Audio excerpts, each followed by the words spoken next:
come to the church? That is, the church that you're a part of now. Why did you visit that church? How did you find that church?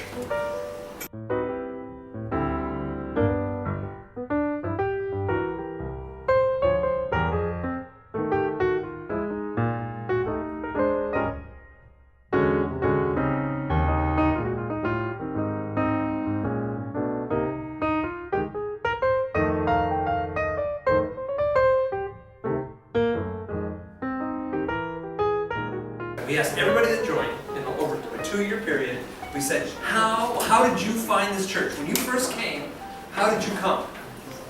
And the second answer was drive-by. We drove by your church, but they obviously had in their head they were looking for a church, right? Something to keep that in our minds too. What do you think the number one reason was? Somebody invited. Absolutely. Invited by a friend. Invited by a friend turns out to be the number one reason that anybody visits a church in the first place. And studies show that if you ask a friend to come to church with you, most of them will say yes. Now those are pretty good odds. Salespeople would kill for those kind of odds, all right? And studies show if somebody comes to church with you and you invite them to come back, most of them will say yes. They will come back a second time. Not all of them. Depends upon what happens to them when they go. We'll get to that in a minute. But right now we're talking about just getting a foot in the door. Now I want to ask you another question. What are some other entry points besides worship? So you might invite someone to worship, but some people bump into the church in other ways. What are some of the other ways that people bump into church? Pet blessing. A pet blessing. Yes. Absolutely. You just did that recently, didn't you? Yes. VBS. VBS. VBS. Somebody already mentioned Financial Peace University. Let me do a quick plug for that. That's the Dave Ramsey program. Theology is a little bit kind of reformed theology, but I'll tell you what, the methodology is absolutely phenomenal. We had people that got out of debt while they were in the program. Financial Peace University by Dave Ramsey is a program that you can offer. And let me tell you, nobody teaches people how to manage their money in this society. No, not their parents, not their teachers. It's almost like a taboo subject. So if the church offers an opportunity for people to come and just talk about how do you manage your money, how do you make money management work in your marriage, how do you talk about what gets paid and what doesn't get paid, and how we set aside money, and whether we're going to give and save, and how we're going to pay for college for the kids. I mean, all that stuff. How do we get our, you-know-what, out of debt? What's the best strategy for getting out of it? This creates a bubble for people to do this. And because it's nationally known, if you put it on, it's kind of like 40 Days of Purpose, and there are people who will come out of the woodwork just to see what this is about. How else do people bump into the church? Church events like the Oktoberfest or something like that. Yes, church events. Community events. I think a church ought to think about, and then this is your E-team working with your fellowship team, to say what kind of events are we going to do during the year. Think about doing 2, 3, or 4 at the most mega events each year that are broadly accessible to anybody. It may be hard to invite someone to come to church who might be nervous about coming to church, but you can invite them to a barbecue. You know, that's not that hard. To invite someone to a party of some sort. Hey, they're having a free barbecue at my church on Friday night. You want to come? Are you kidding me? Heck yes. Put a sign out in front of your church lawn that says free barbecue in Texas. My gosh. You have to beat them off with a stick. You know? Now here's the deal. If your big event for the year is a fundraiser, there's going to be a bit of a conflict of interest there. Because then it's really not about us opening our doors to the community. It's about the community coming in and paying for our church bill, you know, ultimately. And that sends a message out as well, too. I'm not saying that you should cancel your chicken fry. But what I am saying is, if the only meal that you provide out in the community is a fundraiser that benefits you ultimately, are we really an outwardly focused congregation, or are we still being an inwardly focused congregation? How do we do that? So I would say 4 church events that you can sell to your members as an easy way to invite people to interface with the church, because most unchurched people are de-churched. They used to go to church. They came, they saw, they left. Beanie, VD, I don't know what it is. Yeah, well, they didn't conquer. They didn't conquer. They left. They left. Next to these moms, are we doing parenting classes for the moms. We're doing Financial Peace University for the moms. We're doing other opportunities to help connect with these families. It's absolutely critical. Hey, you guys come on in. There's plenty of seats here. Make yourselves comfortable. Don't be shy. Step in front of me, wherever you need to do to get where you need to go. Other entry points in the church. Camp Hope. Camp Hope, which is kind of like VBS, but not really. For those of you that don't know about it, it's a youth-led 3-week, all day. You do it all day, or you just do 9 to 12? Okay, all day event. This is a great way for people to bump into the church in healthy ways. Another one is concerts. Some churches that have an active music ministry will put on concerts, and people will come to see a concert because it's a non-threatening environment. It's an easy way for them to enter the church. In other words, what are the on-ramps for your church? The entry points, are they easily accessible to everyone?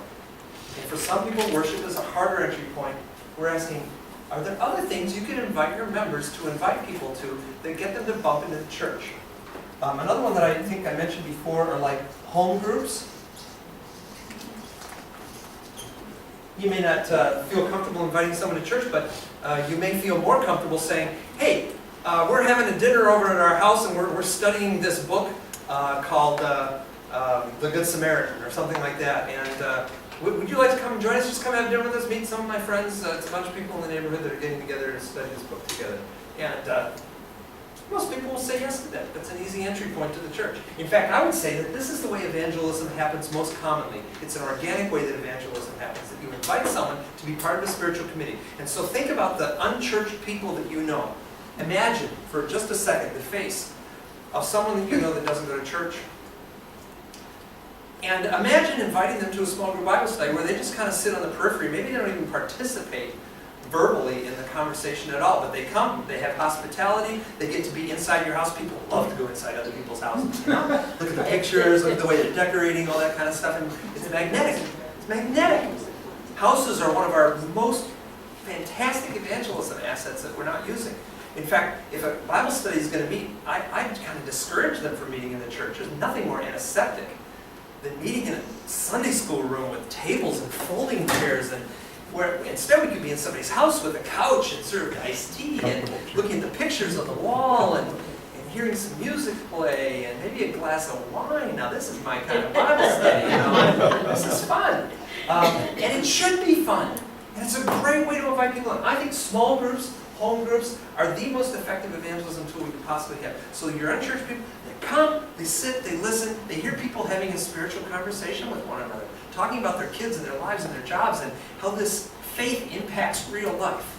It's different than going to church, where you could go into church and out of church and never talk to a single human being, right?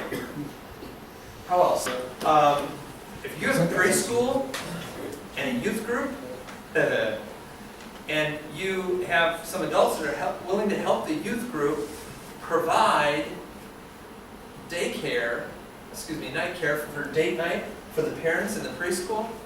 I mean, I don't know about you, but you know, my parents and Susan's parents lived a long way away from us wherever we lived. And having a date night was a real hard thing when the kids were young.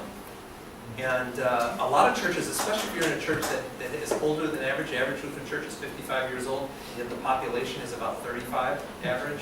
So the church is 20 years older than the population.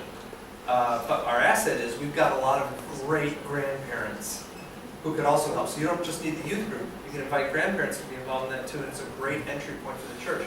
Offer offer childcare at your events.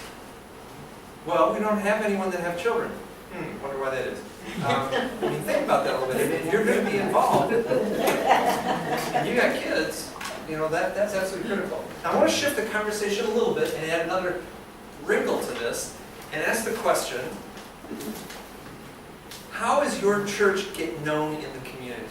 How would anybody in the community hear about your church? We've talked about being invited by a friend, and we've talked about drive-by. How else might people know that your church exists? I once saw Kirby John Caldwell speak 15 years ago. The pastor at Windsor United Methodist here in Houston. I think it's one of the largest Methodist churches in the world, if not the country, if not the world. Anyway, he said, look guys, ministry is not rocket science. He said, take a piece of paper out, and on one half of the paper, write the top 10 needs of your community. On the right side of the paper, invent a ministry that addresses that need. That's ministry. That's what ministry is. That's what Jesus did. You don't have to have a theology degree to do this. That's what it is, right there. So what I want to say is that the number one way that our communities, that our churches get known in the community is by our serving, healing ministries in the community. This is the way Jesus did evangelism. I'll give you the floor. I would love to hear what Pedro say about this because it's been his strategy. Jesus' number one evangelism strategy was his healing ministry in the community. Like I said before, how would Jesus' preaching have been impacted if it had not also been accompanied by his healing ministry in the community, going around in a very active healing ministry? How will our preaching be heard if it is not accompanied by a healing ministry in the community? The number one way that we're going to be known in the community is by our serving. When I was in the Central African Republic, I just got a Facebook message from Andrew Hinderley, who is a missionary in Africa, and he said, I posted a picture of you all and said on Facebook saying, we're having this workshop on evangelism, and he messaged back, I think he posted it right under the message. If you're friends with me on Facebook, you can see it. He said, wouldn't it be cool to have people from Malawi and from the Central African Republic and Tanzania and some of the places where he's serving in on that too, because these are churches that are rapidly growing, and how that might change the conversation.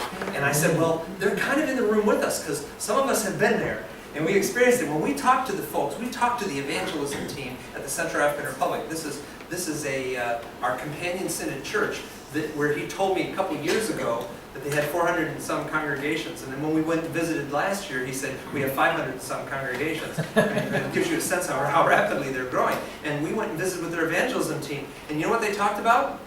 This is our evangelism strategy. We're building wells, we're building schools, we're trying to reduce the infant mortality rate through these healthcare programs. We're working on animal traction. I said, what's that? And they said, well, most people are still just kind of farming, with tools in their hands and so forth. We're teaching them how to use animals so that they can farm bigger plots of land. So instead of just making enough food for the family to have some extra that they can sell at the market to help them pay for the health care that they don't get right now.